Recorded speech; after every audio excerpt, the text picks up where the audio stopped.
But Illinois has a couple of wins that are good ones for them. 65, Steve Rodriguez came from behind, had a great win at 165. And at 184, even though it was an injury default, you could see that Jeff Koepke had it going, and they got a win there. Now Brooks Black will be the favored. He's a ranked wrestler at heavyweight, going up against Jan Johnson, who is a red-shirting walk-on for the Penn State Nittany Lion football team, and then joined the wrestling team to help him out after all-star recruit Nick Nevels from Clovis, California, who was expected to be the redshirt freshman at this weight class, is out indefinitely with injury. So Jan Johnson stepping in for the Nittany Lion, and Brooks Black from Blair Academy in Dover, Pennsylvania kid, the Illini sophomore heavyweight. Doing a nice job with his 2-on-1 that he has, and then jumps back on the ankle pick, and looked like he had both legs controlled, but no call. Slightly. Black's going to pull him all the way back. And as long as you're pulling it back, I think you got to take him all the way back to the center, but does a nice job of sweeping that bottom leg and gets the takedown. 2 points for Black. Qualified for the NCAAs last year as a freshman. Had a win last weekend against Renfro from Michigan State. Ran into Adam Kuhn and got majored by Adam Kuhn, the number 3 ranked wrestler from Michigan, a couple of matches ago.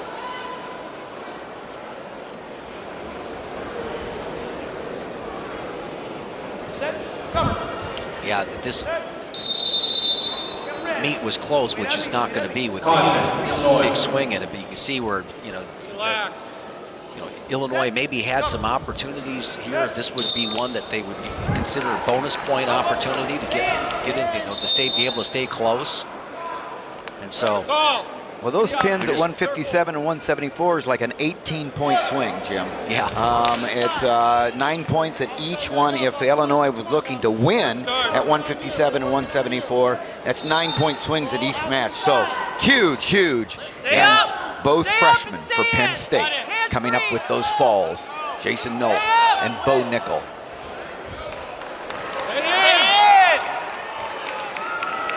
Huge team point swings, but both, driven, those opportunities were driven by the Penn State wrestlers and their activity and really making the other man work.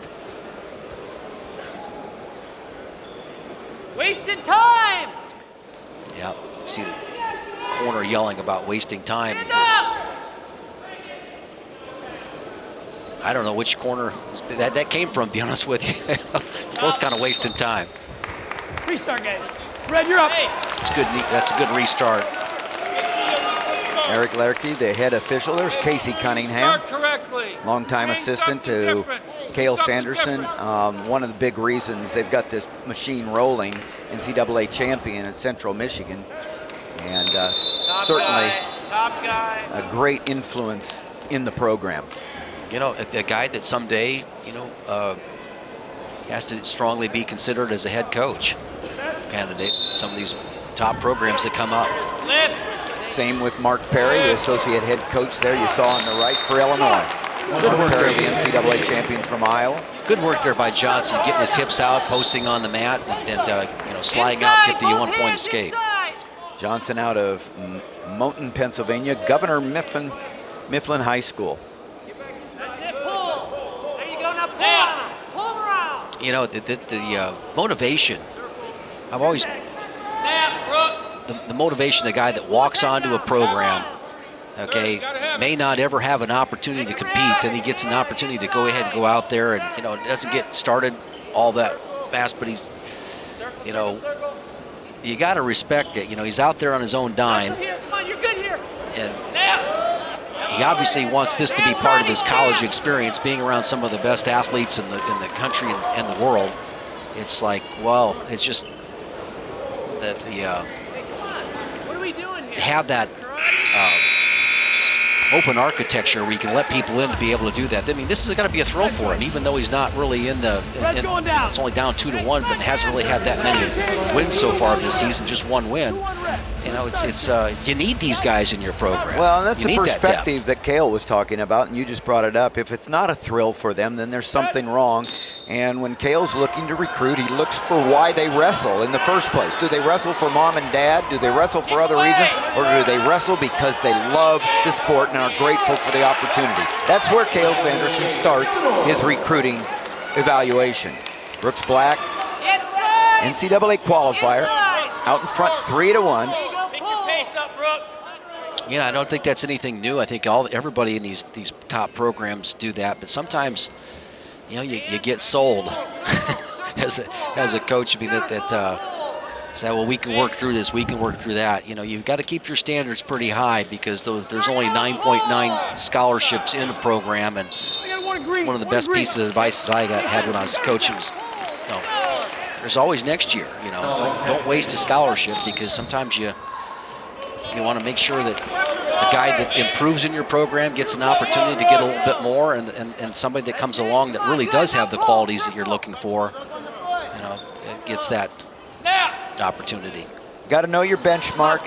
You got to look from the top of that hill around and not be looking up at something lower than you should be. Brooks Black out in front 3-1. There was a warning on Johnson from Penn State when he backed out of the circle.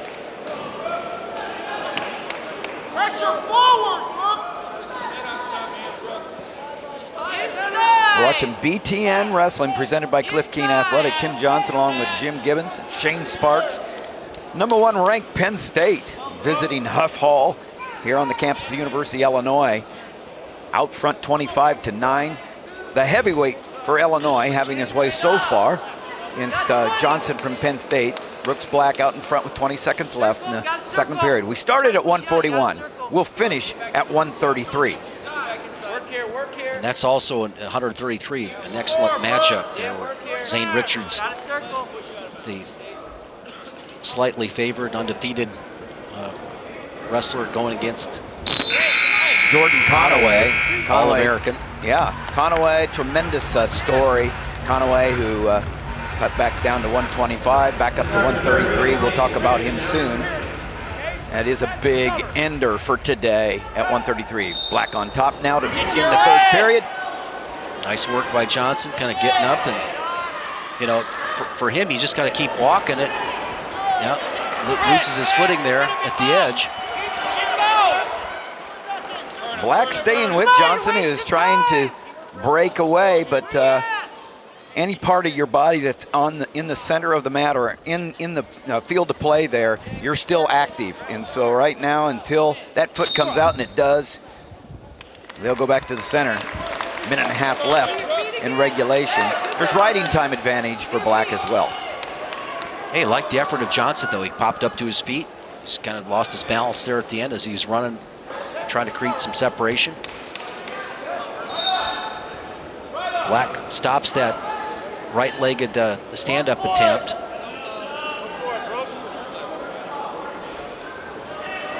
Yeah. I like what he's doing there, trying to cover the fingers.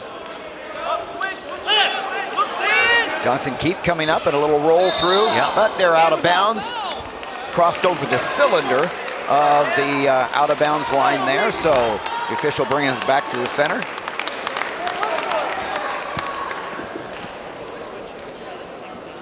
Really being encouraged to go back there and go at it again and pop back up. We'll see if he does right there. Nice job of stopping the first move by Brooks Black. Get your wrist. Pressure back. And again, what you try to see is a little bit more back pressure so you can use some of the effort that Black is doing and pushing him back to come up. Now he's broken him down flat, and it looks like Black is content to ride out the period. Right leg up. Right leg up. Get up. You're right, Jim, about this would have been interesting if there hadn't have been those falls, if a couple of them would have gone to another place, because there would have been even more pressure on Black to get more than a regular decision. And Johnson looks like he'd be game to keep it at a regular decision. Yeah, just like we saw at 141. When Joda went out there and you know, stayed in the match with Gulabon.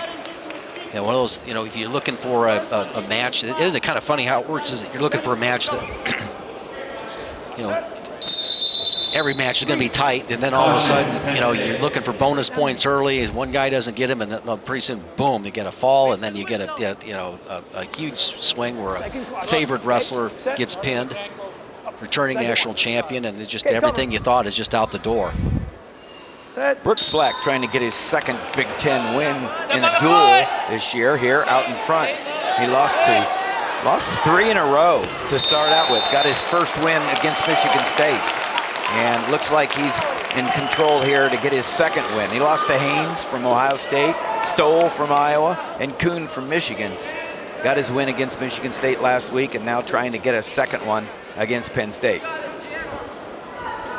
Johnson's been able to get up, all right, but he doesn't have any pressure back into to Brooks Black, right? Now he's got a little bit better, now he's going to hit that roll through. He gets out. Good work. So 3-2. Riding time in favor, so it's effectively a 2-point lead for Black, trying to protect it in the last seconds. See what kind of go-to shot that Johnson has. Hey, he's going after it. Yeah. And two more points. 5-2, 6-2 with riding time. Brooks Black, your winner, 14-5 now. Illinois gets 3 more. That's their 3rd win, but no bonus points for the Illini, and that's the big difference so far is the 3 pins for Penn State's underclassmen.